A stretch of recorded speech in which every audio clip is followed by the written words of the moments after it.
Police officers of Reddit, what's the craziest situation you've been in? Definitely the time that an older, mentally ill woman tried to burn her house down because she believed that was the only way to disarm the atom bomb in her attic. I got her to walk with me to my car and get in the back by telling her it was the only place she'd be safe. When I got in and started driving, she started yelling that I couldn't take her to jail because she hadn't done anything wrong. I calmly informed her that we were going to the hospital, which prompted even louder yelling of, "I'm not crazy." I replied, "I don't think you're crazy." She screamed, "Then why are you taking me to the hospital?" I told her, "Well, you were next to that atom bomb, right? We gotta get you checked for radiation poisoning." Her eyes got wide and she said, "Oh shit. I didn't think about that, you better hurry." Showed up to a call once about a baby crying non-stop for hours and no sign of an adult being home. We went into the house and I followed the sound of the crying baby upstairs to find an 18-month-old with her arms duct taped to her crib. I undid the duct tape and it was obvious this was not the first time it had happened. I brought the child downstairs and outside. The mom was walking up the sidewalk of the housing unit and flipped shit on me. I handed the child off to a patrol and cuffed her. It was the most satisfying clicking of handcuffs I had ever heard. Edit. This happened when I was in the army as an MP. The father of the child was deployed at the time. From what I heard, he was granted permission to return home and take custody of the child. They got a divorce and I believe he won custody. I don't know what happened to her as far as a sentencing or jail time. Attended a structural fire in a downtown high-rise. Was tasked with evacuating local residents in case the building collapsed. Third house I went to, the guy answers in a full bunny suit with gas mask propped up in his head. English wasn't his first language, and as I was trying to communicate that he needed to evacuate, it became clear he was running a meth lab inside. Arrested Asian Walter White, and then had to sit in the shadow of the structure fire keeping eyes on the house while waiting for clear, clandestine lab team to show up. In that time fire trucks basically surrounded my vehicle so I couldn't move it, even after clear team moved in. Walter had his lawyer call in my PC, and it was about 10 hours before we could head back to cells. I've never had to piss so badly in my life. Did a stop on a pretty obvious dope car. Driver is tweaking on meth. Passenger also tweaking and is a female that weighs 95 pounds while being 5'8" or so. She looked like a concentration camp victim. She's offering to provide oral services in exchange for her release. Obviously I decline. Guy in the back appears to be asleep. I get his ID from the tweaking driver as my backup arrives. We get all three out. I can see needles all over the car. The guy in the back wakes up and gets out. Dispatch gives us returns, letting us know the back passenger has a parole violation. He was released early from prison IYDK for felon in possession of a firearm. The dispatcher was supposed to warn us before giving the return out loud over the radio but didn't in this case. Old dude stands up and reaches in his waistband. I see this happening in slow motion and realize it's about to get real. My partner swings from around the other side of the vehicle where he was talking to one of the other suspects. I start to yell gun in time for my partner to straight up linebacker this dude, which we got into cuffs. Had a .45 in the waistband. I went home and hugged my son, who was 1 at the time. Dad tells the story of a guy he knew who kept getting caught for writing bad checks. He was such a big guy he wouldn't fit in the police car, so they would just meet him at the magistrate office and write him tickets. I know, some trust, but a year or so after this kept happening, he got a call that there was a domestic dispute at the house. So they rush over there and he's got an axe in his hand sitting on the front porch all bloody. They approach and tell him to put the axe down, which he does, and proceeded to tell them that his wife is in the bathtub, or at least her head is. But Guy was completely open and cooperative, didn't run or anything. Asked if he could meet them at the magistrate office and Dad was like, "Yeah nah dog, you're gonna have to get in the car this time." Responded with my partner to a welfare check on an elderly gentleman. Knocked on the door, walked in and couldn't find him. Went to his garage and found him sound asleep behind the wheel. He tried to commit suicide by asphyxiation. Thing is, he only had a small amount of fuel and it was a new Civic. He was pissed when he woke up that I wasn't St. Peter. First time my brother arrested someone was really funny. He and his training officer were working the graveyard shift and got a call for suspicious activity at a house.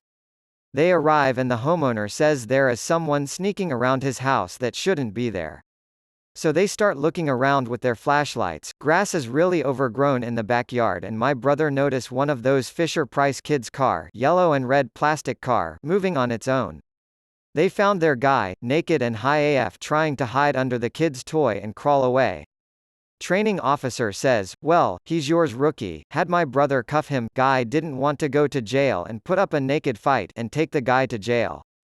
Not a cop, but a cop friend of mine in SE Washington, D.C. He got a domestic disturbance call and arrived to a calm scene. The husband explained he and his wife had been arguing, and that she had gone over the top, but they were both fine now. The wife confirmed the story, but stated she didn't want the husband back in the house that night. My friend asked if the husband had a place to go, and he agreed to go to his mother's house for the night. The husband left, then my friend and his partner left soon after. About an hour later, they get a call back to the same house. When they get there, the husband is in the kitchen dead. The wife explains that right after the police left, her husband came back and resumed arguing with her.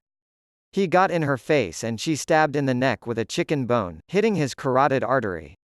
While serving in South Korea, my team was on patrol in the local drinking village when we heard someone drunkenly singing the U.S. national anthem.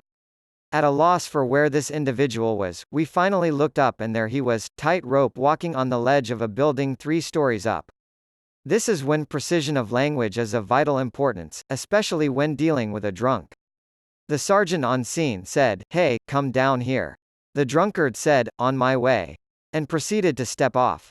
Under the impression I was about to witness my first death, I was in shock. Through some bit of weird luck, science, he glanced the hood of a slightly misted Daewoo truck and slid down to the ground. We ran over to him and he said, "Hey guys, how's it going?" He had open fractures on both femurs and after some makeshift splinting and controlling the bleeding, he was transported to the nearest hospital. Soju is a hell of a thing. My dad usually relates to when people ask, staking out one of LA's homeless killers, the Skid Row stabber.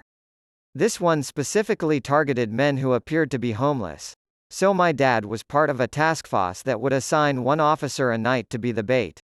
He remembers tearing up his clothes, putting them on, rolling around in the dirt, then on the street, and finally pouring a cheap bottle of whiskey out on them. He never washed this outfit so that it just got progressively nastier while he was on the task force. He would then lie down in one of the killer's known preferred areas, with his backup revolver, because of its size, underneath his body. He said he did actually manage to fall asleep a couple times, but mostly, even knowing there were a handful of nearby officers hidden and waiting for him to start screaming, he was too scared to do anything but lie there and shiver. When he was a supervisor, one of LA's endless car pursuits entered his division's territory. His officers joined the chase, and then entered a new division as it kept going. He knew the supervisor of that division's patrol, so he hopped in a car to head over and help coordinate the chase. By the time he got there, the chase had turned to a foot chase. He radioed the other supervisor to meet him in the station parking lot as he listened to officers calling out updates on location. He had a gut feeling, and as he and the supervisor listened, started walking towards one of the walls. Sure enough, the suspect, completely lost, hopped over the fence. Literally caught the guy in my arms as he came over. I knew this kid in high school who got pulled over for a minor traffic violation. He decides it would be funny to jump out of the car and book it down the street. The cops of course go chasing after him, and after a couple of blocks he stops, turns around with his hands in the air, and yells, "Psych." The cops didn't find it as funny as he did and they tackled him to ground and put him under arrest. I just can't imagine how crazy that must have been for the cops having someone flee like that and then turn around suddenly. This was before smartphones, AMD YouTube pranksters, so the kid was just doing it because he was an idiot. He came from a wealthy family though and didn't even end up in that much trouble for it. I ain't a cop, but my dad is, and this happened when I was on a ride along with him quite a few years ago, relatively short one this time. After eating our lunch, we went down to a runoff point so he could finish some of his reports. That's usually why you see a lot of cops on the side somewhere that isn't directly connected to the main road. I was on my phone watching some videos when he got called in to check something that was happening up the road. I was sitting in the car the entire time this happened. Headed up the road to a construction site. By that time it had been active but non-progressing for 5 years, where a bunch of people were just standing around looking weird, dressed in weird suits and obvious fake construction costumes with fake hard hats.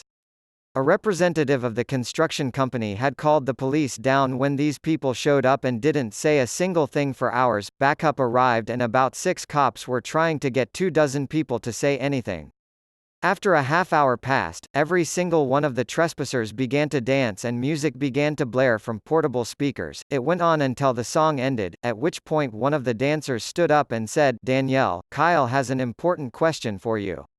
Everyone was motionless until the person who stood up started looking around and asked if either of those people were there.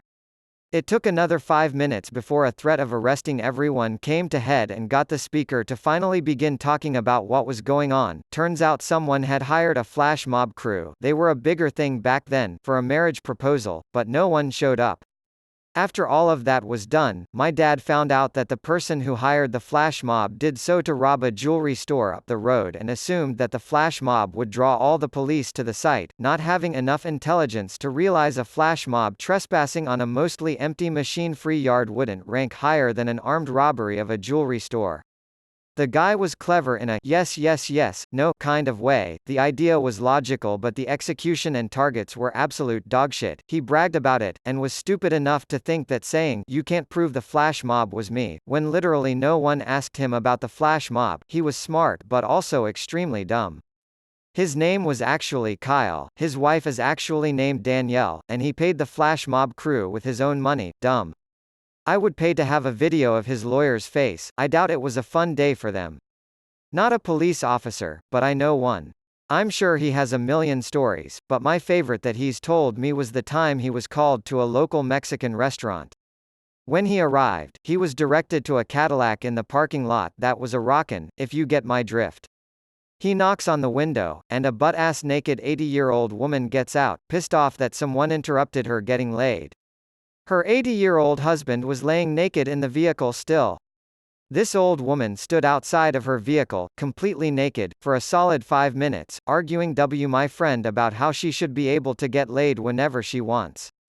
There was more to the story, of course, but as I'm not the first-hand storyteller, I can't do the story the proper justice it deserves.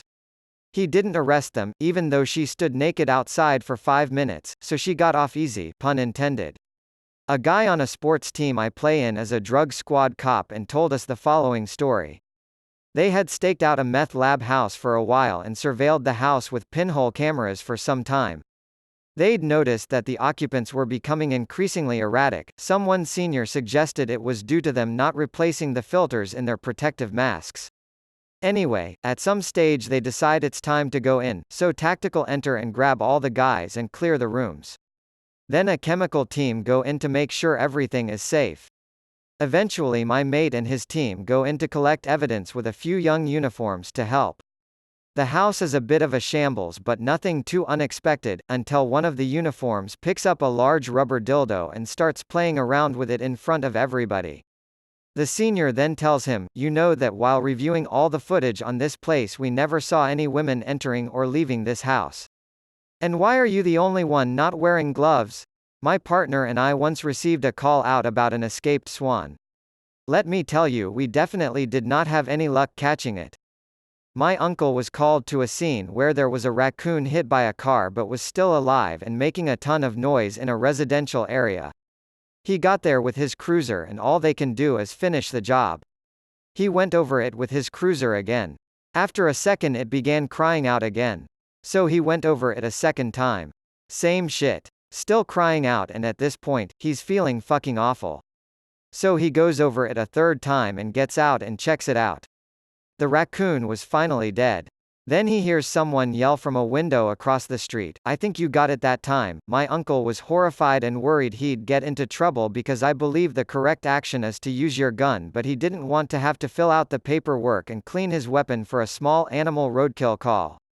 He did leave the patrol about a year later for a desk job because most of his calls were road-kill related or cultists in my crazy-ass state. My brother had to work Christmas Eve night, just 2 nights ago. 2 events from that night. Kids were fighting and one was fatally stabbed. The other, 2 cars driving toward each other, one, out-of-town couple, failed to yield. 3 kids were airlifted to nearby children's hospital and an elderly couple was airlifted out to a nearby hospital. As of Christmas morning, everyone was in stable condition,